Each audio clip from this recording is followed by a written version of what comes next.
నమస్కారం, శుభోదయం. ఈరోజు ఉదయం పేపర్లో ఒక వార్త చూసా, మా లోకల్ పేపర్లో.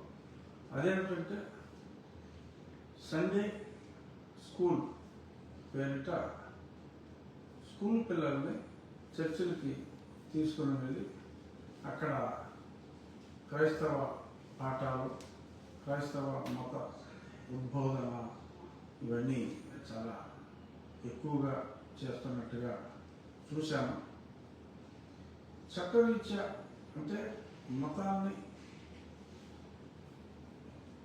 మీరు ప్రచారం చేసుకునే స్వేచ్ఛ రాజ్యాంగం ఇచ్చినప్పటికీ బలవంతంగా మత ప్రచారాన్ని రుద్దటం అనేది చట్టరీత్యా నేరం. 13 రాష్ట్రాల్లో చాలా స్పష్టంగా యాంటీ కన్వర్షన్ రూల్స్ ఉన్నాయి. ఆంధ్రప్రదేశ్లో యాంటీ కన్వర్షన్ రూల్ లేనప్పటికీ కూడా ఇండ్యూస్మెంట్, గివింగ్ గిఫ్ట్స్, డేట్ అంటే మీరు లంచం లాంటిది అనమాట. అంటే చాక్లెట్లు ఇవి ఇస్తామని చెప్పి పిల్లల్ని తీసుకుని వెళ్ళి ఆ మధ్యన ఏజెన్సీ ఏరియాలో కూడా చాలా చోట్ల డైరెక్ట్గా ఆ స్కూల్లో చదువుకుంటున్న గురుకుల పాఠశాలలో చదువుకుంటున్న పిల్లలందరికీ కూడా చాక్లెట్లను ఇంకోటను మభ్యపెట్టి వాళ్ళని తీసుకెళ్ళి ఆ పసి హృదయాలని బలవంతంగా రుద్దే విధంగా చేస్తున్నట్టుగా కూడా చాలా వార్తలు చూసాం. అది మన మధ్యనే ఇంత విశృంఖలంగా జరుగుతున్న సంగతి నాకు ఈరోజు అది చూసిన తర్వాత తెలిసింది. దాని వివరాలు కనుక్కుంటే చాలా భయంకరంగా ఉన్నాయి. తల్లిదండ్రులు స్వచ్ఛందంగా పంపినవి కావు. ఎందుకంటే హిందువులు ఎంతోమంది కనుక్కుంటే నిన్న మోగాల్లో అనే గ్రామంలో జరిగింది. వాళ్ళ సర్టిఫికెట్లు చూస్తే చాలామంది వెరిఫై చేస్తే మరి వారంతా హిందువులనే, చాలామంది హిందువులనే తెలిసింది. మరి హిందువుల పిల్లల్ని మరి తీసుకెళ్ళి ఈ రకంగా మత ప్రచారం చేయటం అనేది ఆ చట్టరీత్యా నేరం.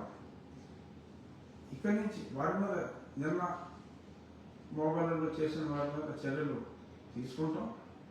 అలాగే మీ పిల్లల్ని మీకు తెలియకుండా జరిగిన ఇటువంటి క్లాసులు జరుగుతున్నప్పుడు ఖచ్చితంగా మేము కూడా ఇన్స్పెక్షన్ చేస్తాం.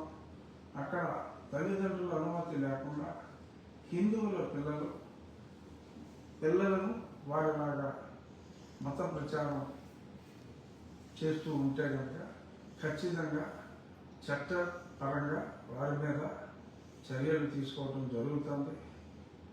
డిప్యూటీ స్పీకర్కి ఏంటి సంబంధం, త్రిపులార్కి ఏంటి సంబంధం, త్రిపులార్ మీద చర్యలు తీసుకోవాలి అని మీరు మాట్లాడితే నిరభ్యంతరంగా హ్యాపీగా మాట్లాడుకోండి. చట్టంలో ఉన్నదాన్ని మా మతస్థుల్ని మీ కుట్రలకు బలి కాకుండా కాపాడుకోవాల్సిన బాధ్యత ఒక హిందువుగా మా మీద, నా మీద, హిందువులందరి మీద కూడా ఉంది కనుక ఖచ్చితంగా ఏదైతే మత మార్పిడి చట్టం 13 రాష్ట్రాల్లో ఉందో ఆ చట్టం ఎక్కడ కూడా వచ్చే విధంగా హిందూ సోదరులందరూ ఖచ్చితంగా మరి జనాభాలో 80% ఉన్న హిందూ సోదరులందరూ ఆ రకంగా కృషి చేయాలి అని చెప్పి ఇటువంటి బలవంతపు పసి హృదయాలనే మార్చాలనే ఇటువంటి కుట్రలు న్యాయపరంగా, చట్టపరంగా మనం ఆపాలి. తల్లిదండ్రులందరూ అప్రమత్తతగా ఉండండి.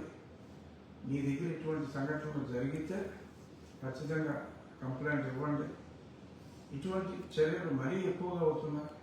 ప్రశ్నిస్తే ఏదో శాంతి ర్యాలీలు అని చెప్పి రఘురామరాజు డౌన్ అని యువజన శ్రామిక రైతు కాంగ్రెస్ పార్టీ వాళ్ళు నిన్న తిరువురులో కూడా మాట్లాడారు, రాజోలో మాట్లాడారు.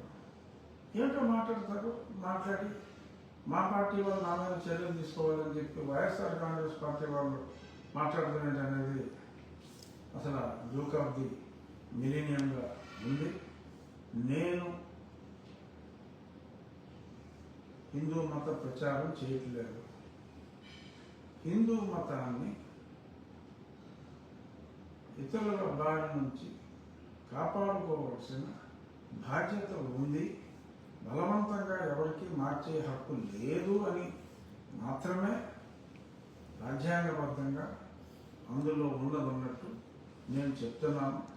ఇటువంటి సండే స్కూల్స్కి మన హిందువుల పిల్లలు సర్టిఫికెట్లో స్పష్టంగా హిందువులను ఉంటే మరి వాళ్ళు కూడా బలవంతంగా తీసుకెళ్ళి పసి హృదయాల్లోనే మరి వివిధ ఇతర మతాల బోధనలు చేయటం తల్లిదండ్రులు జాగ్రత్తగా ఉండాలి. But at the same time ఇటువంటివి జరగకుండా చూసుకోవాలి.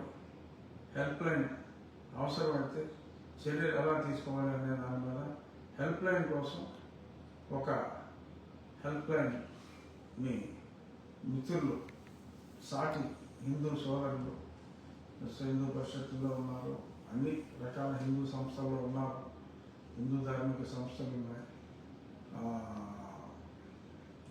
శివశక్తి అనే సంస్థ ఉంది. అలా ఇటువంటి సంస్థలు వాళ్ళు ఒక హెల్ప్ లైన్ ఒక పేరుతో ఒక ఉమ్మడి పేరుతో ఒక హెల్ప్ లైన్ కూడా స్థాపించాలి. ఇటువంటి సమాజంలో జరుగుతున్న ఇటువంటి రుగ్మతలకు ఒక హెల్ప్ లైన్ ఉండాలి అనే ఆలోచన కూడా వాళ్ళు చేస్తున్నట్టుగా నాతో మాట్లాడారు. తప్పకుండా రాజ్యాంగానికి లోబడి నేను చేయగలిగిన సహాయం మీకు ఎల్లప్పుడూ కూడా సాటి హిందువుగా ఇతర మతాల భావాలు దెబ్బతినకుండా మన మతాన్ని మనం ప్రొటెక్ట్ చేసుకునే విధంగా మీకు సహాయం చేస్తాను. తప్పకుండా నా వంతు నేను చేయగలిగిందని కూడా మిత్రులకు నేను చెప్పడం జరిగింది. చూద్దాం, ఖచ్చితంగా మన ధర్మాన్ని మనం